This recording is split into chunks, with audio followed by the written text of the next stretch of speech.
제게 치유의 열쇠는 원하는 것을 찾아 시도하거나 행동하는 것이었습니다. 우울증은 마약과도 같습니다.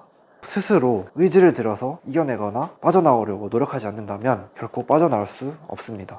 마약은 쾌락에 중독되는 것이지만 우울증은 무기력에 중독되는 것입니다.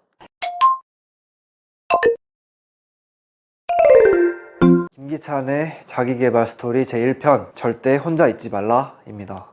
제가 10대 때 김창옥 강사님의 강연을 좋아해서 김창옥 강사님의 강연을 찾아보곤 했습니다. 제가 최근 들어 김창옥 강사님에 대한 강연을 다시 한번 찾아보게 되었는데요. 김창옥 강사님의 강연 중에서 우울증과 관련된 내용이 있었는데 그 내용에 대한 강연을 보게 되었습니다. 여러분은 우울감을 해소하기 위한 방법은 어떤 것이 있다고 생각하시나요?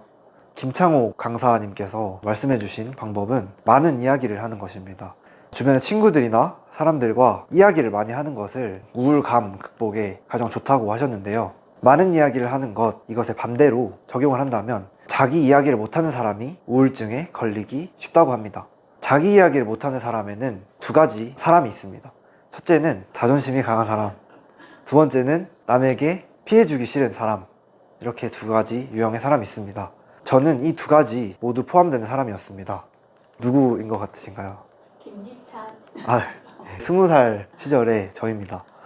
20살 시절의 저를 보면 굉장히 교내에 빠져 있는 것 같은데 저는 저 자신을 드러내기 싫어하고 센스 없고 눈치를 많이 보는 사람이었습니다.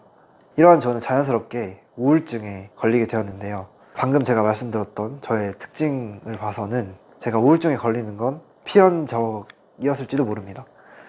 저는 당시에 부모님께 죄송하지만 방문을 걸어 잠그고 약 3달간 거의 밖을 나오지 않고 방 안에 있었습니다. 어머니께서는 제가 사춘기 때는 저러지 않더니 왜 20살 넘고 저러냐 하시기도 하시고, 저희 아버지께서는 쟤를 병원에라도 데리고 가야 되나, 어떻게 해서든 저걸 어떻게 해야 되지 않겠나 라고 하실 정도로 조금 심한 상태였습니다.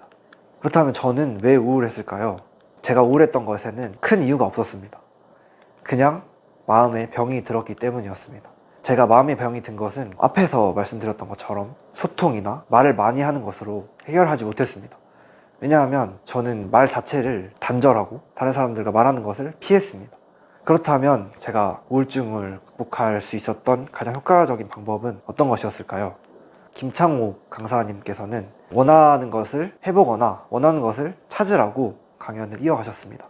이것은 저의 경우와도 동일했습니다. 저는 제가 원하는 것을 하고 제가 원하는 것을 찾음으로써 제 우울감을 극복할 수 있었는데요. 그 예로는 제가 버스 타고 40분이나 거리가 되는 시골에 있는 학원을 다니는 것을 시도했었습니다.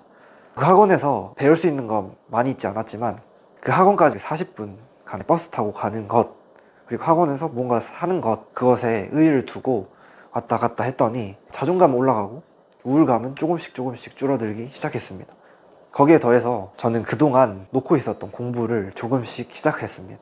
제가 원하는 것, 대학을 간다거나 그런 것을 이루기 위해서 무언가를 하니까 제게 성취감이 생기고 우울감은 사라졌습니다. 이 영상은 제가 공부하면서 얼마나 집중을 잘하나 확인해 보려고 찍었습니다.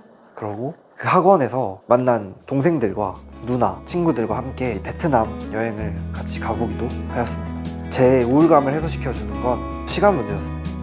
시간이 지날수록 저의 우울감은 조금씩 나아졌습니다. 저는 하나씩 성취하기 시작했고, 그렇게 많은 것을 성취하지 못했지만 그 다음 연도에 대학교를 가서 잘 적응하기도 하고, 그 다음 연도에 군대를 가서 1년 6개월을 마치고 제대까지 마무리했습니다. 제게 치유의 열쇠는 원하는 것을 찾아 시도하거나 행동하는 것이었습니다. 우울증은 마약과도 같습니다. 스스로 의지를 들여서 이겨내거나 빠져나오려고 노력하지 않는다면 결코 빠져나올 수 없습니다. 마약은 쾌락에 중독되는 것이지만 우울증은 무기력에 중독되는 것입니다. 지금 이 사진을 보고 어떤 생각이 드시나요? 정면을 보고 있는 것 같으신가요? 아니면 오른쪽을 보고 있는 것 같으신가요? 사실 이 사진은 정면을 보고 있지도 않고 측면을 보고 있지도 않습니다. 순간적으로 착각을 하게 되는 것인데요. 이처럼 인간은 착각하기 쉬운 존재입니다. 인간이 두 가지 하는 착각이 또 있습니다. 첫 번째는 본인의 성공하는 과정이 계속될 것이다 하는 착각이고, 두 번째는 본인의 괴로움이 계속될 것이다 하는 착각입니다. 몸살감기를 앓듯 누구나 한 번쯤은 마음의 병이 걸립니다. 마음이 힘든 분을 만나면 이렇게 얘기해 주십시오. 이 시간은 지나갈 것이고 값진 경험이 될 것입니다. 그리고 힘을 내십시오. 당신은 절대 혼자가 아니니까요.